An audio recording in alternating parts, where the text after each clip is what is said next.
रामकृष्ण हरे.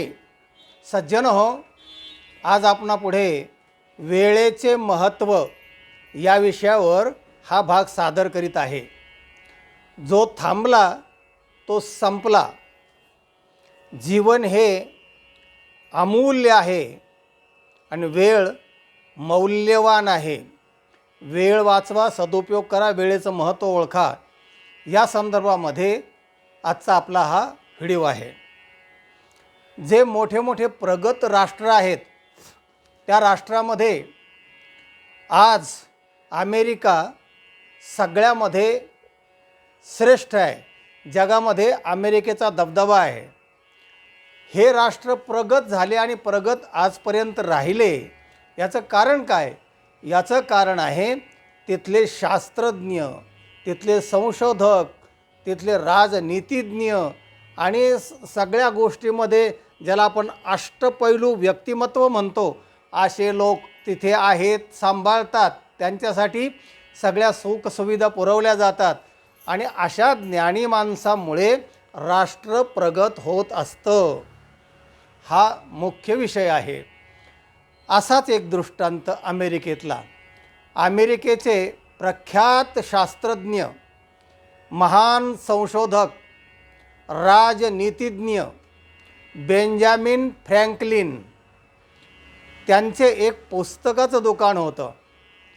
तुम्ही म्हणाल एवढा शास्त्रज्ञ, एवढा मोठा माणूस आणि पुस्तकाचं दुकान? हो, पुस्तकामुळेच मोठी माणसं झाली आणि पुस्तकं ही तितके महत्त्वाची आहेत. ज्ञान हे पुस्तकामध्ये असतं. मस्तकात घालायचं असेल तर अगोदर पुस्तक तर पाहिजे ना. तेव्हा हे जे मोठी मोठी माणसं आपल्या महाराष्ट्रातसुद्धा होऊन गेली, तर त्यांचे चरित्र वाचा.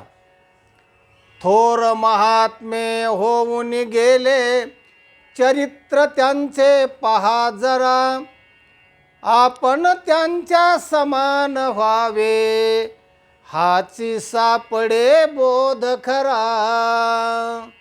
डॉक्टर बाबासाहेब आंबेडकर एकदा म्हणाले होते की मी जर मरून स्वर्गात गेलो, जर स्वर्ग असेल तर मी तिथे पहिलं विचारीन की इथे ग्रंथालय कुठे आहे, पुस्तकाचं दुकान कुठे आहे. तेव्हा सांगायचं असं की हे सगळी माणसं, शाहू काय, आंबेडकर काय, फुले काय, ही सगळी जेवढी मोठी माणसं झाली, मग ते महात्मा गांधी असतील किंवा जे मोठी मोठी शास्त्रज्ञ झाली, हे सगळे पुस्तकामुळे मोठे झाली.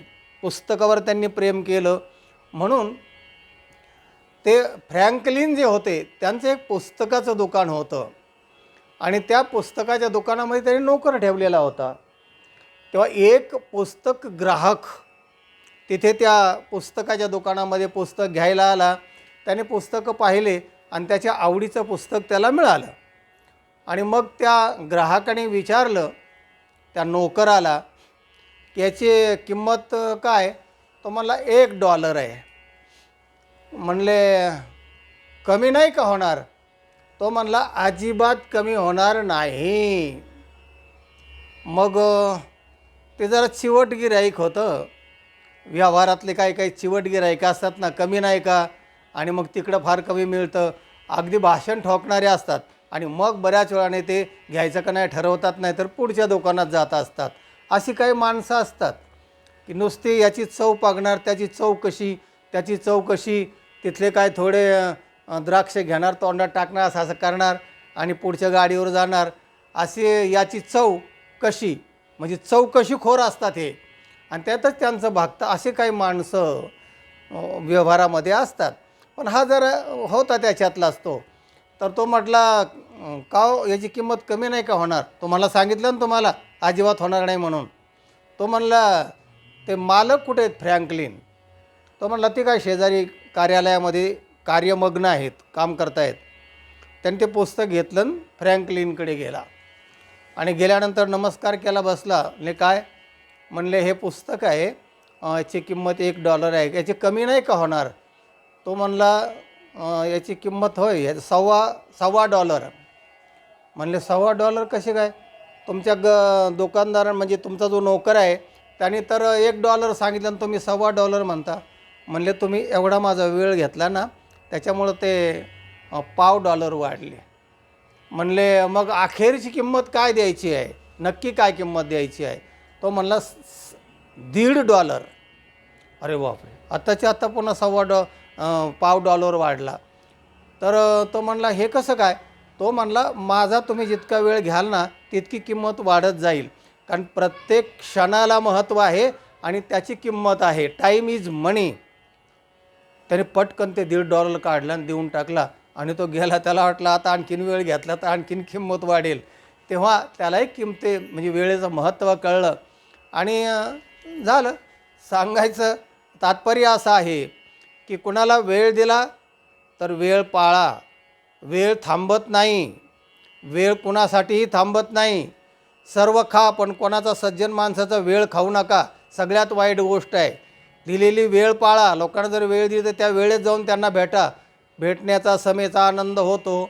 तेव्हा जे श्रीमंत आत्ता लोक आहेत, मग ते टाटा बिर्ला असतील, अनिल अंबानी असेल, अनेक लोक असतील.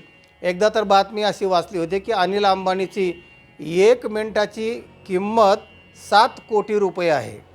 मग जर त्याची ₹7 कोटी एका मिनिटाची किंमत असेल तर आपल्या वेळेला ₹10 तर असेल की नाही? तर आपला वेळसुद्धा तितकाच महत्त्वाचा आहे आणि ते म्हणून ते मोठे झालेले आहेत. तेव्हा हे लक्षात घ्या की वेळेचं व्यवस्थापन करा आणि वेळेचा सदुपयोग करा. काही लोक टाईमपास करण्यापासून सावध राहा. काय टाईमपास करायला येतात, आलो होतो इकडे, आहेत का? नाही, तुम्हाला भेटल्यावर जरा बरं वाटतं आणि मग झाल्या गप्पा काढायच्या, गावाकडच्या गप्पा, ह्याच्या गप्पा, त्याच्या गप्पा. आणि ते वरच्या गल्लीत ती नाही का ती शिवसाखरम, त्याची मुलगी पळून गेली आणि ते दुसरे असं, हे असे फालतू गप्पा. आणि त्याच्यामध्ये अहो तुम्ही काय नाही म्हणले, इकडं आलो होतो, म्हणलं चला तेवढा टाईमपास होत नसतो सज्जन हो, आपण पास होत असतो. आणि टाईम म्हणजे वेळ जो आहे ना, तो वेळ असा तुटलेला नाही आहे. तेव्हा अशा टाईमपास करणाऱ्या लोकांपासून सावध राहा.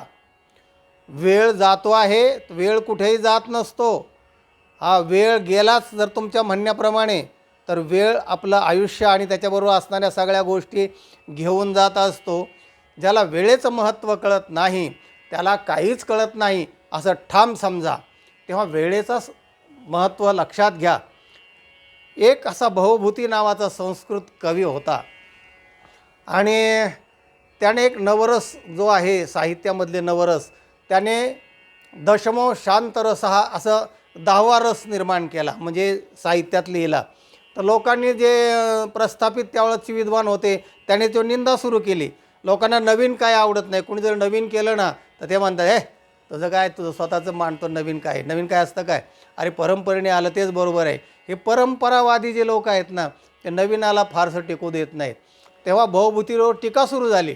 तेव्हा भवभूतीने सांगितलं की जरी तुम्ही आता माझ्यावर टीका करत असले आणि हा माझा रस तुम्हाला मान्य नसेल किंवा तुम्ही वाचणार नाहीत, निषेध करता आहेत, तरी पण लक्षात घ्या, उत्पत्स्यते मम कोपी समान धर्मा कालो ह्ययम निरवधीर विपुलाच पृथ्वी. भवभूती म्हणतात की बाबांनो, की मला जरी आत्ता कोणी मिळालं नाही आणि तुम्ही जरी निंदा करत असले तरी उत्पत्स्यते कोपी मम समान धर्मा, हे फार मोठं वेळाचं हे आहे. आणि माझ्या समान धर्म म्हणजे माझा आवडणारा विषय जे आत्ता मी लिहिला आहे तो कोणीतरी माझ्या स्वभावाचा निर्माण होईल. कारण कालो ही निरवधीही, काळ व्यापक आहे आणि विपुलाच पृथ्वी फार मोठी आहे. कोणीतरी जन्माला येईल आणि त्याला हे महत्त्व कळेल असं त्यांनी ठासून सांगितलं. कालो ही निरवधीर, हे मला सांगायचं आहे. काळ हा व्यापक आहे, ब्रह्मासारखा काळ व्यापक आहे. आम्ही तुम्ही हा रविवार, सोमवार, मंगळवार, हा नेम, हा ते, हे वर्ष ते वर्ष, हे आम्ही तुम्ही आपल्या व्यवहारासाठी तोडलेलं आहे, कल्पना करून ते बांधलेलं आहे. बाकी काळ हा छिन्न नाही, अपरिछिन्न आहे, तो तुटलेला नाही आहे. असा जो काळ आहे तर तो प्रत्येक क्षण कसा असतो, किती वेळेचा असतो, हे आपण बांधलेलं आहे. तर हे लक्षात घ्या की काळ हा जात नाही कुठे, आपण त्या काळाच्या थोबाडात जात असतो आणि पुन्हा पुन्हा जन्म घेऊन पुन्हा पुन्हा मरत असतो. तर आपल्या हातामध्ये जो वेळ आहे, आपल्याला जो प्राप्त झालेला आहे, तेवढा वेळ जास्तीत जास्त चांगल्या कामात वापरा, वेळेचं महत्त्व ओळखा. त्याच्यासाठी हे बेंजामिन फ्रँकलिनचं उदाहरण तुम्हाला सांगितलं आणि म्हणून ते राष्ट्र मोठे झाले, ती माणसं मोठी झाली. आजही ते मोठे आहेत आणि जे आज मोठे होतात ना ते वेळेचं महत्त्व ओळखलं, पाळलं आणि म्हणून ते मोठे झाले. आपणही तसे मोठे व्हा, वेळेचं महत्त्व पाळा. हा या आजच्या व्हिडिओचा तात्पर्य अर्थ आहे. हा व्हिडिओ इतरांना पाठवा, लाईक करा आणि चॅनलला ज्यांनी सबस्क्राईब केलेलं नाही त्यांनी जरूर सबस्क्राईब करा. रामकृष्ण हरी.